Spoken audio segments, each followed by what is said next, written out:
네, 정치권 소식을 핵심 키워드로 짚어보는 시간입니다. 김근식 경남대 교수, 차재원 부산 가톨릭대 특임 교수 두 분 나오셨습니다. 어서 오세요. 어서 오세요. 예, 안녕하세요. 네, 첫 번째 키워드 내용 확인해 보겠습니다.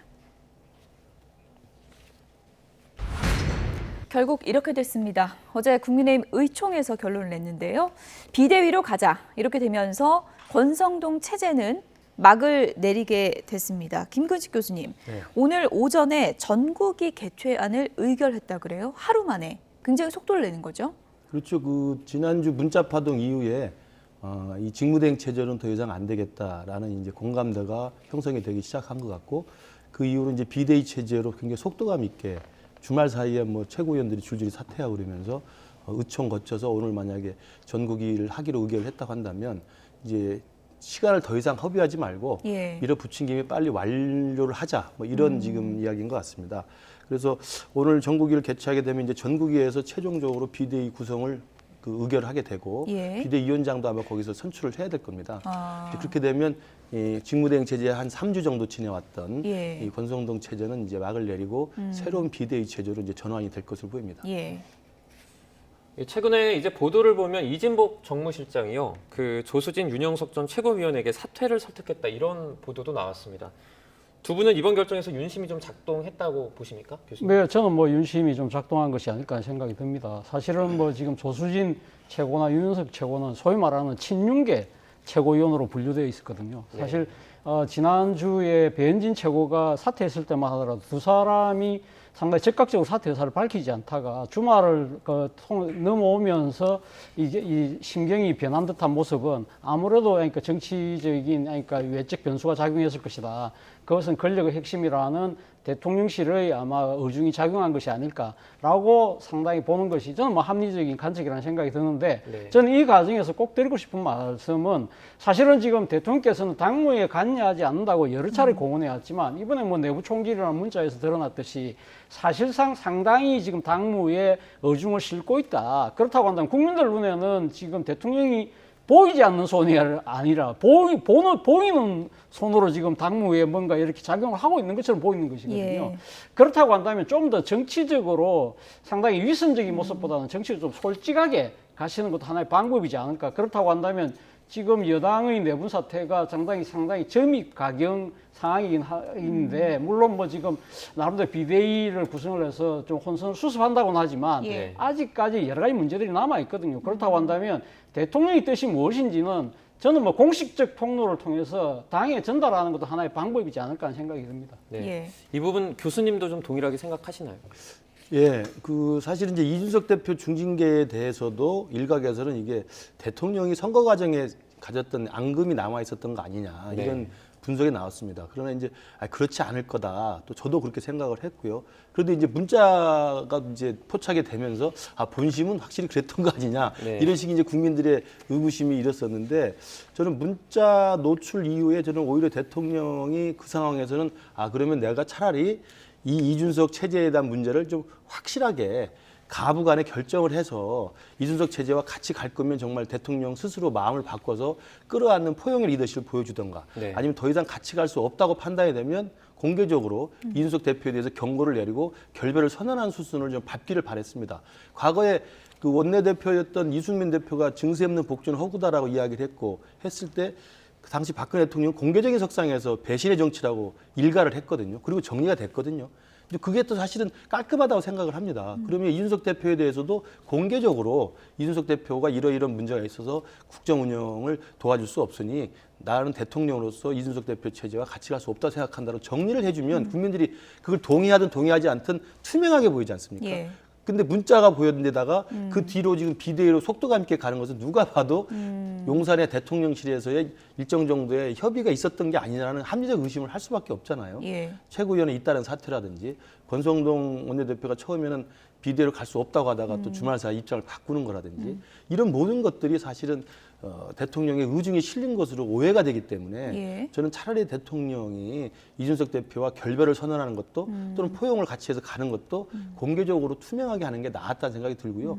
저는 그 개인적으로 생각하면 이준석 대표는 끌고 가는 것이 대통령의 국정수행에 도움이 될 거라고 생각합니다. 네. 여기서 잘라내고 결별을 선언하면 과연 그 지지율 하락을 감당할 수 있을지. 비대위로 가는 상황에서는 포용할 수 있는 방법이 있습니까? 없죠. 예. 비대위로 가는 이유가 뭡니까?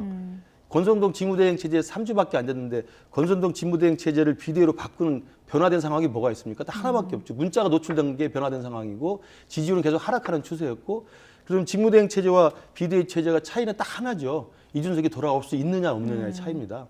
그거 뭐 생각이 뻔하죠. 근데 두 분이 공개적으로 이제 네. 밝혀야 된다고 하셨는데 네. 일단 비대위로 가는 쪽으로 당이 굳어졌다는 거는 이미 모든 게 판이 좀 확실해졌다 이렇게 볼 수도 있는 거 아닙니까? 그렇죠. 그렇기 때문에 아마 이준석 당대표 측에 상당히 반발을 하겠죠. 그렇다고 한다면 저는 상당히 좀 이 비상한 시국이잖아요. 그렇다고 하면 비상한 해법을 찾아야 되죠. 그러니까 앞서 김근식 교수님 말씀하신 것처럼 대통령께서 이 지금 이준석 당대표와 이 완전한 결별보다는 포용을 말씀을 하셨는데 저도 거기에 대해서 찬성을 하는 겁니다. 그렇다고 한다면 대통령께서 이준석 당대표와 끝까지 가겠다, 함께 가겠다. 우리가 지금 상당히 어려운 시국인 만큼 다 합심해서 가야 되겠다는 의지를 만약에 공개적으로 밝혔을 경우에 저는 비대위로 전환된다 하더라도 비대위 입장에서는 이준석 당대표가 조기 전당대회가 열렸을 때 참여할 수 있도록 이 정치적 공간과 여건을 마련해 줄 수 있다는 거죠. 예를 들면 비대위가 지금 6개월간 당원권 정지가 되어 있는 지금 이준석 당대표에 대한 이 징계 효력을 정지시킬 수도 있는 것이고요. 또 더 나아가서는 조기 전대를 한다 하더라도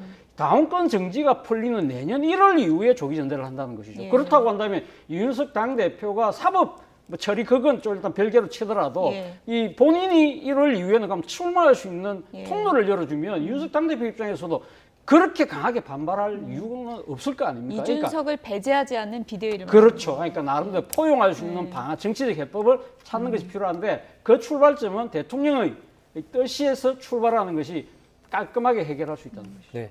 이제 국민의힘 당원 당규를 보면 그 비대위원장을 임명할 수 있는 권한이 당대표 또는 권한대행으로 되어 있습니다.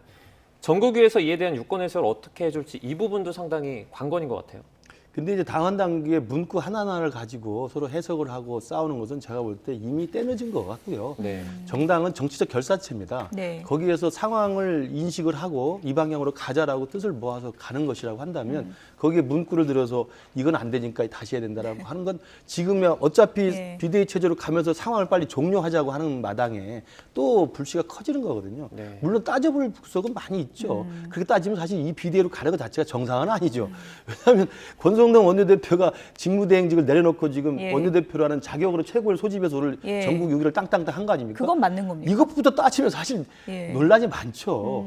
아니 대통령이 유고시에 국무총리가 권한대행할 때 국무총리니까 권한대행을 하지 그 사람 자연인한테 권한대행을 맡기는 건 아니잖아요. 그러면 직무대행이라는 것은 권성동 개인 자연인한테 맡긴 게 아니라 원내대표이기 때문에 직무대행을 떠안게 된 겁니다. 두 개로 분리될 수 있는 게 아니잖아요. 지정생존자니까 그 권한이 그쪽으로 이양이 된 건데 원내대표는 그대로 하고 직무대행 내려놓겠다. 말이 안 되는 거예요. 그러나 그렇게 하겠다고 하니 정당이 그렇게 가겠다고 하면 가는 겁니다. 그래서 지금 와서 당원 당규를 놓고 비대위원장을 임명할 권한이 누구한테 있고 뭐 할 수 있는지 없는지 임기는 어떻게 하고 뭐 이런 여러 가지 논란들이 남아 있는데 이걸 가지고 이준석 대표 측이나 또 이준석 대표를 지지하는 측에서도 계속 논란을 키우는 것은 제가 볼 때 이제 무의미하다. 옳고 그름 떠나서 이미 방향을 틀어서 비대위로 정리를 하기로 했으면 일단 그 방향으로 간 다음에 또 다른 새로운 노선을 가지고 이야기하는 게 낫다고 생각합니다. 근데 정치적 결사체라고 하셨지만 이준석 대표 측에서 법적인 대응을 하면 또 달라질 수 있는 거 아닙니까? 예를 들어서 뭐 가처분 정지 같은 걸 내면은 어떻게 되는 겁니까? 그렇게 하면은 이제 법적 소송까지 가는 건데 대부분의 경우도 정당 내에서 일은 법원에서 크게 개의하지 않습니다. 일단 정당 내부에서 해결하기를 바라는 것이고 그래서 정당이나 교회와 같은 그런 결사체, 자율적 결사체 내부에 벌어진 일은 특이한 사례를 제외하고는 사실 법원이 직접적으로 개입하지 않는 것이 통례인 걸로 알고 있는데 어쨌든 이준석 대표나 대표 측에서 이 부분에 대해서 가처분 신청 같은 법적 소송을 불사한다고 한다면 이것도 제가 볼 때는 판을 너무 또 진흙탕 싸움으로 가게 만들어 가는 겁니다. 그래서 이 부분에서는 제가 볼 때 침묵하고 양보하고 내려놓는 쪽이 제가 볼 때는 민심을 얻는 데 유리하다고 생각합니다. 네. 어제 또 의총 결정을 보면 이 권성동 원내대표 지금 말씀하신 것처럼 직무대행만 사퇴하는 건 안 된다. 그러니까 원내대표직도 뭐 사퇴를 해야 된다. 이런 목소리도 나오고 있어요. 근데 이 권 원내대표가 지금 원내대표직을 내놓지 않는 건 어떤 이유에서입니까? 본인 입장에서는 아무래도 이 사태에 대해서 문제가 된 부분은 당대표 직무대행을 수행하는 과정에서 문제라고 판단하는 것 같아요. 그리고 네. 또 이 지금 원내대표 같은 경우 임기가 정해져 있다고 생각하는 것 같고, 그건 나름대로 형식 논리이지만 아마 속내를 따져봤을 때는 아마 여기서 밀리면 아마 이 정치인 권성동의 정치 생명 자체가 위험할 수 있겠다는 아마 상당한 이 조금 나름대로의 이 절박성 이런 것 때문에 사실 뭐 지금 당내에서 지금 뭐 터져나오고 있는 원내대표직 사퇴 부분을 지금 방어하고 있는 것이 아닐까 하는 생각이 드는데 예. 그러나 여론 자체는 상당히 좀 불리하게 돌아가고 있는 것 같아요. 네. 뭐 이번에 소위 말하는 권성동 리스크란 말이 나올 정도로 상당히 지금 모든 문제의 근원이 권성동 원내대표 쪽으로 지금 모아지고 있잖아요. 예. 그리고 그 이전에 지난번 검수완박 입법 때 민주당과 덜컥 합의하는 바람에 그걸 또 뒤집는 바람에 상당히 그러니까 이 지금 리더십의 위기를 자초했던 측면이 있고, 그리고 이 자신의 그 지금 지인의 아들이 대통령실에 채용됐을 때 뭐 구급 공무원 예. 운운 뭐 또 압력 운운하는 바람에 해명 논란이 있었죠. 예, 그렇죠. 그리고 이번에 이제 내부 문자, 그러니까 내부 총질이라는 문자까지 소위 말하는 삼진아웃에 해당되는 것이 아니냐, 그렇게 물러나라는 이야기가 상당히 높은 것인데 모르겠습니다. 저는 권성동 원내대표 입장에서는 쉽게 지금 결단하기 쉽지 않은 상황이지만 예. 앞서 지금 이러한 비상시기 상황에서 가장 중요한 문제가 어떻게 보면 절차적 정당성보다 더 중요한 것이 정치적 정당성이에요. 예. 제가 생각했을 때는. 그렇다고 한다면 이 지금 정치적 정당성 부분에 있어서 하나 요구되는 것이 이 모든 사태의 근원 중에 하나가 이준석 당대표도 있지만 또 다른 반대의 측면이 있는 거 윤핵관이라는 분들이 계시잖아요. 그렇다고 한다면 이 윤핵관들도 이번 사태에 대해서 뭔가 책임을 지는 모습을 보여야 된다는 것이죠. 그렇다고 한다면 그 윤핵관 중에 원탑이라고 할 수 있는 권성동 원내대표가 이런 사태 압박이 있다고 한다면 원탑이 맞습니까? 제가 생각했을 때는 윤핵관 중에 형식상으로는 지금 예. 최고 원탑이죠. 예. 그렇다고 그렇다고 한다면 이러한 사태 요가 빗발친다고 한다면 예. 한 번쯤은 본인이 한번 쉬어가는 것도 저는 하나의 중요한 네. 정치적 고비를 넘어가는 하나의 수단이 될 수 있겠다는 생각도 듭니다. 권성동 원내대표 원탑이라 그러면 또 누군가 섭섭해할 것 같아서 제가 질문을 드렸는데 이준석 대표가 이렇게 이제 글을 남겼습니다. 이것이 바로 1년간 경험해온 국민의힘 논리의 수준이다. 이렇게 하면서 또 최근에 지금 과정을 비판하기도 했는데 법적 절차가 아니라면 어떤 방식으로 이준석 대표가 가만히 있지는 않을 것 같거든요. 어떻게 보십니까? 저는 가만히 있기를 조언을 하고요. 지난번에 중징계 때도 그 징계에 사실은 이준석 대표가 동의하기는 어려웠다고 봅니다. 예. 그러나 그럼에도 불구하고 정치인으로서는 다소 억울함이 있더라도 공당의 윤리의 공식적 결정은 승복하는 것이 본인의 정치적 미래에도 도움이 된다고 제가 조언을 했고, 그래서 사실 동안 그동안 했던 언론 인터뷰라든지 과도한 언론 출연이라든지 그다음에 상대방에 대한 직접 공격 같은 걸 삼가했지 않습니까? 그러다가 이제 문자 노출을 위해 최근에 다시 SNS 활동을 좀 시작한 예. 건데, 저는 이 대목에서도 오늘 최고위 의결까지 해서 만약에 전국위를 개최하는 걸로 해버리면 예. 사실 이제 비대위로 가는 건 이제 돌이킬 수 없는 상황이 되는 겁니다. 그렇다고 한다면 이 부분은 저는 이준석 대표한테도 조언을 한다면 받아들이라. 그것이 이준석 대표가 과거의 쌈딱 이미지에서 이제는 좀 성숙한 정치인 이미지로 바꿀 수 있는 좋은 저는 계기라고 생각하고요. 정치는 그 당시에는 억울하지만 길게 보면 그 억울함을 참고 견디면 다시 또 재기할 수 있는 길이 열린다고 생각합니다. 그러면 또 사람들은 비교를 하게 돼 있거든요. 민심이라는 것은. 예. 윤핵관과 이준석과의 싸움이라고 보는데 예. 이준석이 더 가라앉고 더 침묵하고 조용히 있으면서 로키로 모든 걸 받아들이면서 때를 기다린다고 한다면 윤핵관들이 좀 과도했다, 좀 심하게 끌어내렸다. 야, 이거 너무한 거 아니야? 이런 민심이 생기는 거 아니겠습니까? 그렇기 때문에 저는 아까 우리 차 교수님 말씀하신 것처럼 윤핵관이라고 불리는 분들도 이참에 정말 반성을 하고 대통령을 제대로 보필하고 있는지, 대통령 지지율에 도움이 되는 행동인지 이게 떨어뜨리는 행동인지 스스로 성찰하기를 바라고요. 이준석 대표도 비대로 가는 것에 대해서 불만이 있겠지만 끝까지 그냥 상황을 지켜보고 조용히 있는 것도 저는 하나의 방법이라고 생각합니다. 예. 이준석 대표의 어떤 거취에 대해서 박지원 전 국정원장이 두 가지 방안을 예상을 했습니다. 첫 번째는 다시 당대표로 도전을 하거나, 물론 이 부분은 갑론을박이 있는 것으로 알고 있습니다. 두 번째는 또 신당으로 가는 것인데 네.